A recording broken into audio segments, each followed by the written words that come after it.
So the Long Branch Police Department was started over 150 years ago. We now have approximately 92 full-time officers here.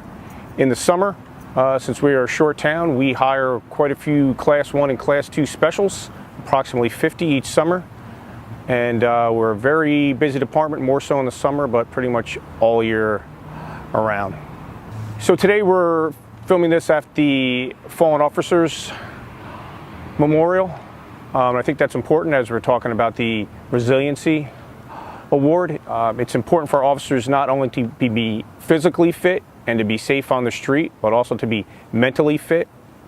We've seen far too many mental issues with officers around the state in the past few years, and we hope that the Resiliency Room that Sergeant Gonzalez started will help combat that issue.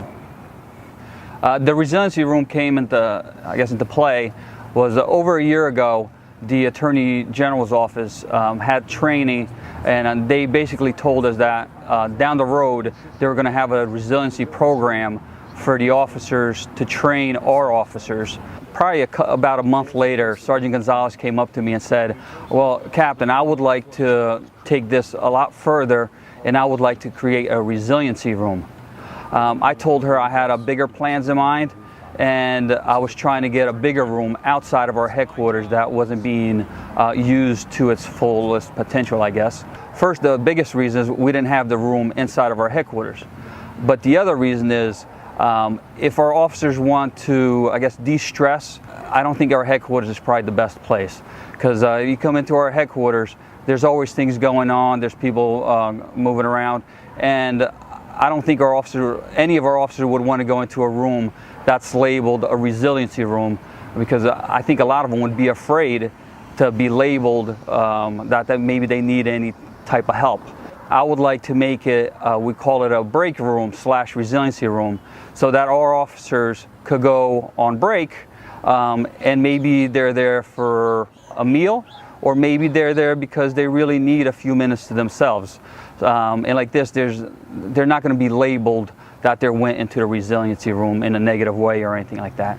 The resiliency room is this room here that we're in, and it is a place for our police officers to come in and relax, or eat their lunch, do their work, and just have a place that they can unwind in and just be in peace.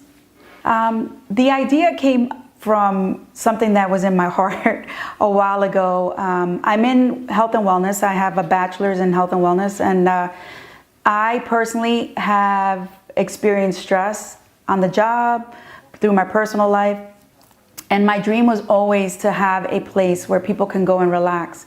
So in this whole thing that the state started with the initiative, I went to the summit, the initial summit, and I sat with two other officers, and I was thinking about this. And then I came back, and Captain Silverio was really wanting to put numbers together, because, you know, officer suicide is a real thing.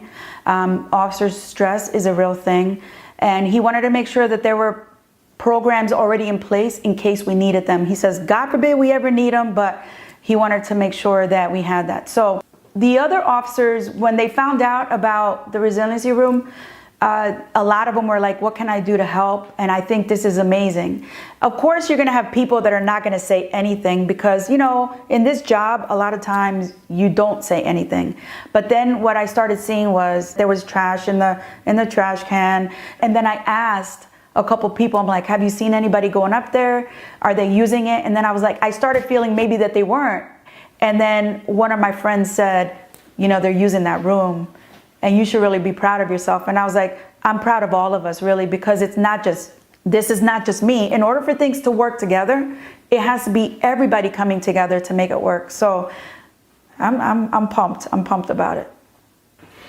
Officer suicide is a serious, serious thing. And then if we can all come together to talk about the things that affect first responders, I think that we're winning. And that makes me feel really good.